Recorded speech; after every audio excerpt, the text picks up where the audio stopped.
Assalamualaikum warahmatullahi wabarakatuh. Halo Ananda semua, perkenalkan nama Ibu Jenny, Ibu mahasiswa PL dari Universitas Negeri Padang. Nah, bagaimana kabar Ananda hari ini? Ibu harapkan Ananda semua dalam kondisi sehat walafiat dan tetap semangat untuk belajar.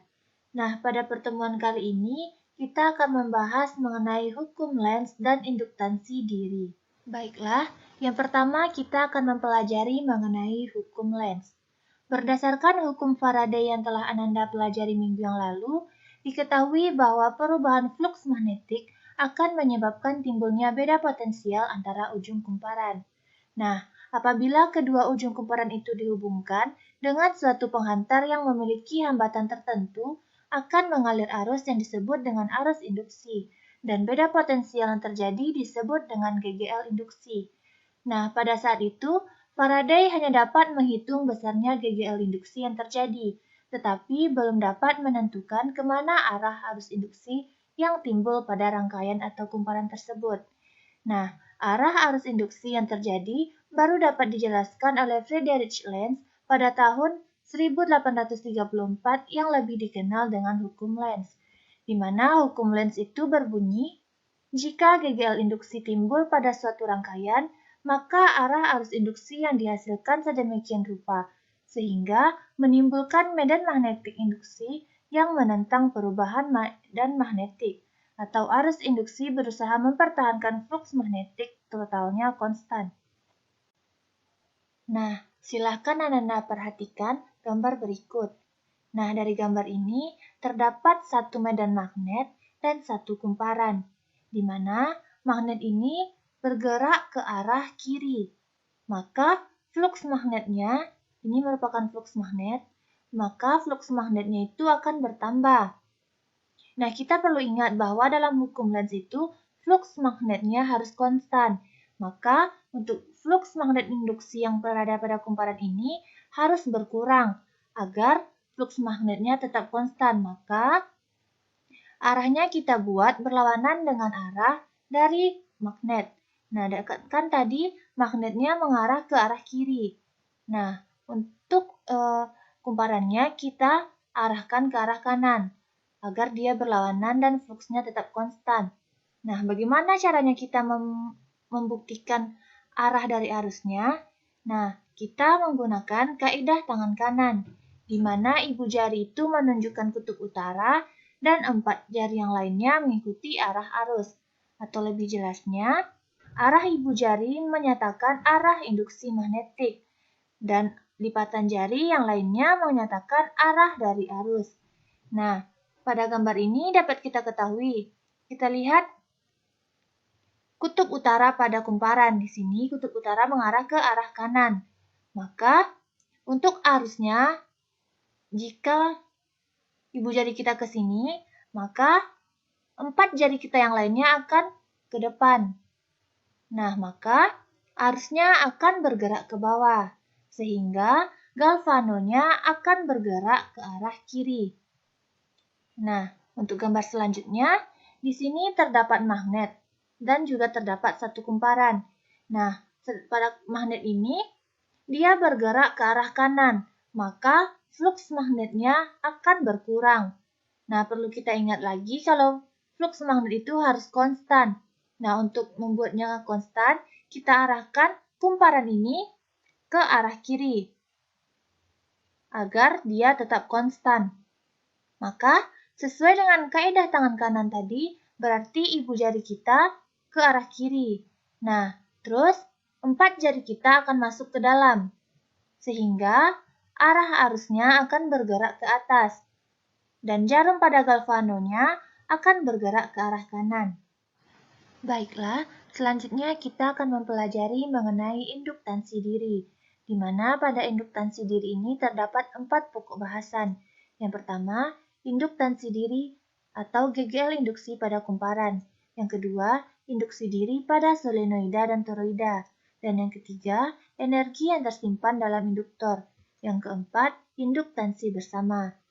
Yang pertama, kita akan mempelajari mengenai induktansi diri atau GGL induksi pada kumparan. Nah, silakan Ananda perhatikan rangkaian lampu berikut.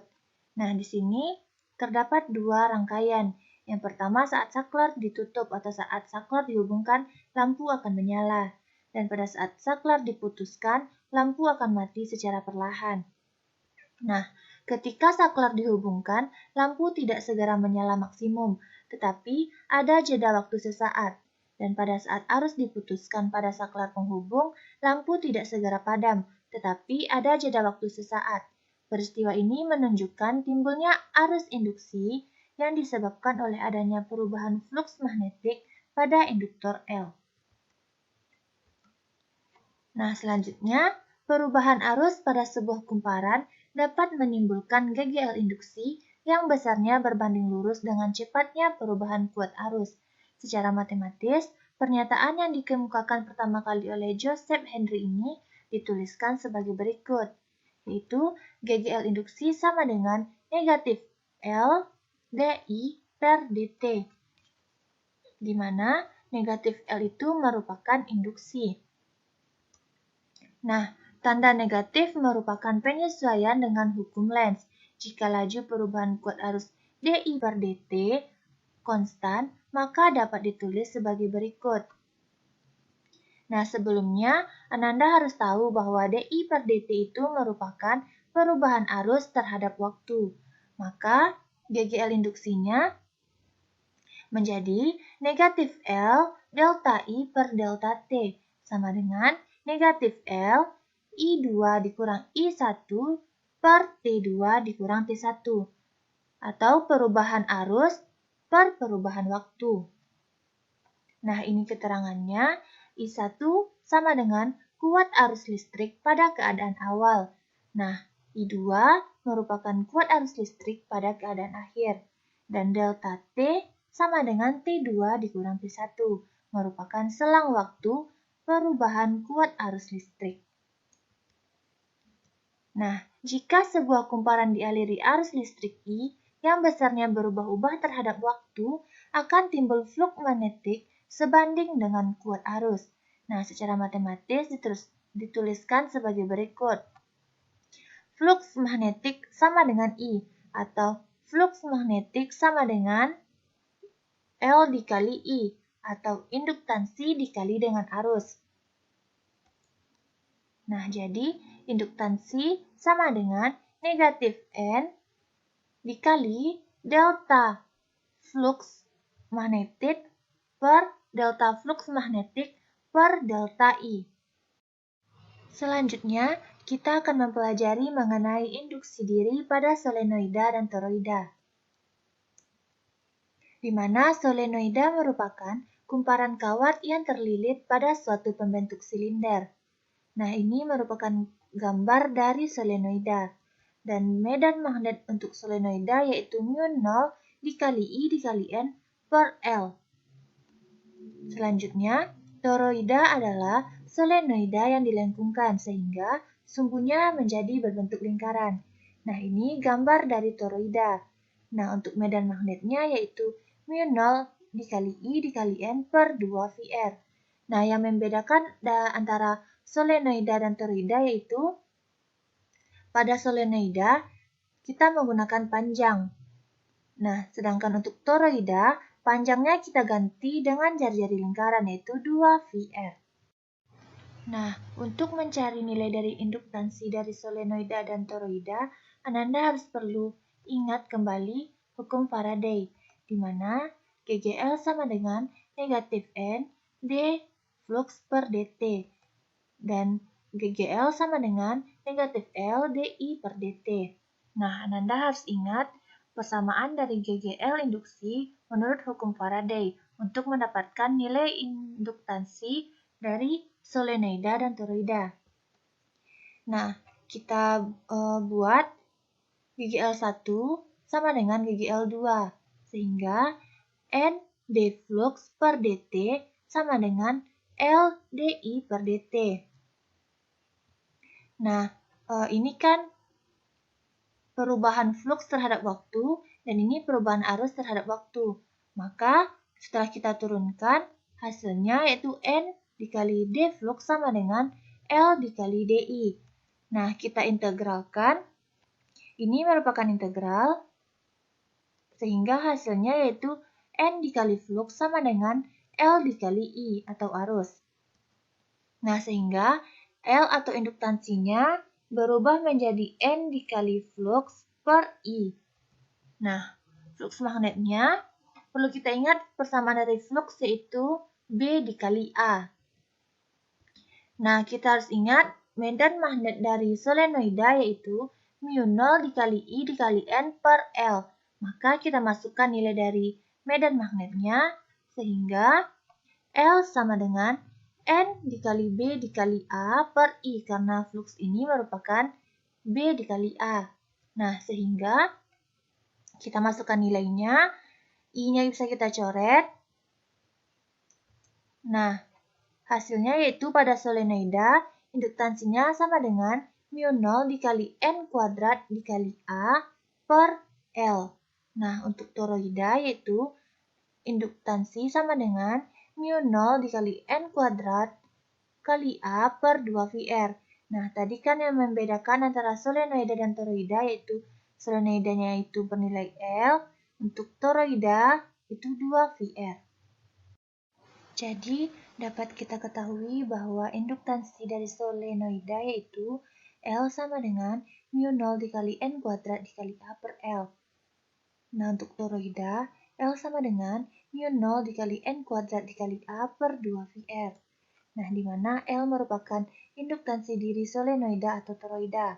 mu0 merupakan permeabilitas udara, dan ini merupakan ketetapan. Dan N merupakan jumlah lilitan. L kecil merupakan panjang solenoida atau toroida, dan A merupakan luas penampang. Nah, selanjutnya kita akan mempelajari mengenai energi yang tersimpan dalam induktor. Nah, energi yang tersimpan dalam induktor atau kumparan tersimpan dalam bentuk medan magnetik. Energi U yang tersimpan di dalam sebuah induktansi L yang dilewati arus I adalah U sama dengan setengah L dikali I kuadrat. Nah, perlu kita ingat lagi untuk mencari nilai I-nya, medan magnet di dalam solenoida B sama dengan mu0 dikali I dikali N per L. Maka I sama dengan B dikali L per mu0 dikali N. Nah, jadi U sama dengan setengah L dikali I kuadrat. Nah, kita masukkan nilai L dengan I-nya, maka U sama dengan setengah dikali mu0 dikali N kuadrat dikali A per L dikali B dikali L per mu0 dikali N dikuadratkan. Sehingga hasilnya U sama dengan setengah mu0 dikali N kuadrat A per L dikali B kuadrat dikali L kuadrat per mu0 kuadrat dikali N kuadrat. Nah, N-nya bisa kita coret, L-nya tinggal 1, mu0-nya juga tinggal 1, sehingga hasilnya yaitu U sama dengan setengah A dikali B kuadrat dikali L per mu0. Nah, apabila energi tersimpan dalam suatu volume yang dibatasi oleh lilitan AL, maka besar energi persatuan volume atau yang disebut dengan kerapatan energi yaitu U sama dengan setengah B kuadrat per mu0. Selanjutnya, kita akan mempelajari mengenai induktansi bersama. Nah, ini ada dua kumparan. Apabila dua kumparan saling berdekatan seperti pada gambar, maka sebuah arus tetap I di dalam sebuah kumparan akan menghasilkan flux magnetik yang mengitari kumparan lainnya dan menginduksi GGL pada kumparan tersebut. Menurut hukum Faraday, besar GGL2 yang diinduksi ke kumparan tersebut berbanding lurus dengan laju perubahan flux yang melewatinya. Karena flux berbanding lurus dengan kumparan 1, maka GGL2 harus sebanding dengan laju perubahan arus pada kumparan 1. Nah, sehingga dinyatakan GGL induksi 2 sama dengan negatif N2 dikali D flux 1 per dt sama dengan negatif M dikali DI1 per dt. Dengan M adalah konstanta pembanding yang disebut dengan induktansi bersama.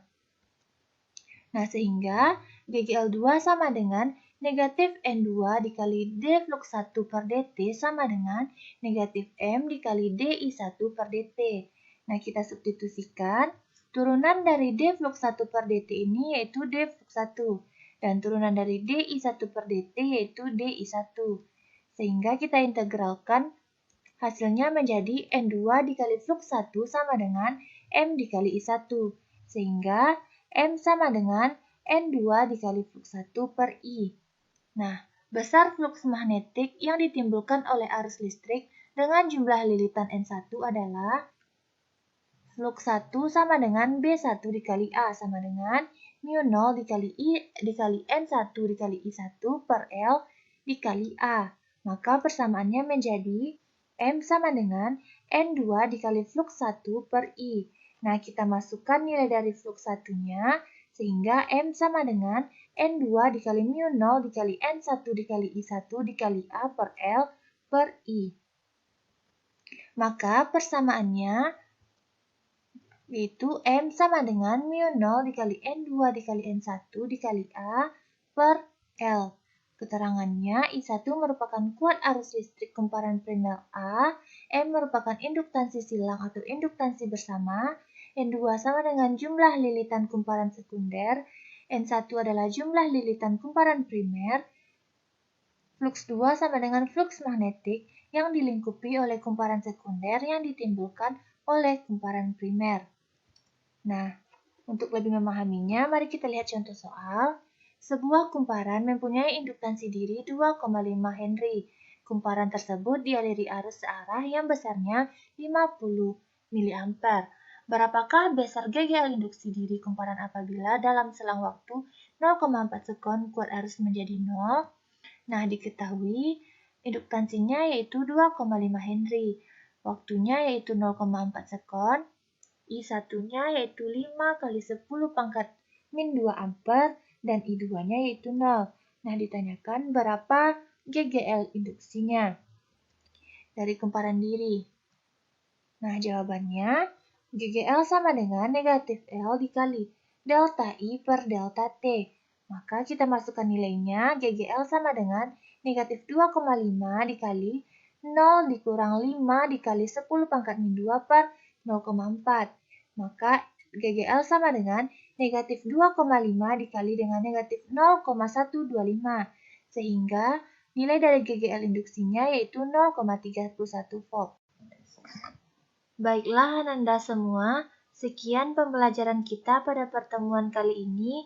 Ibu harapkan Ananda dapat memahami materinya dengan baik. Sekian, Assalamualaikum warahmatullahi wabarakatuh.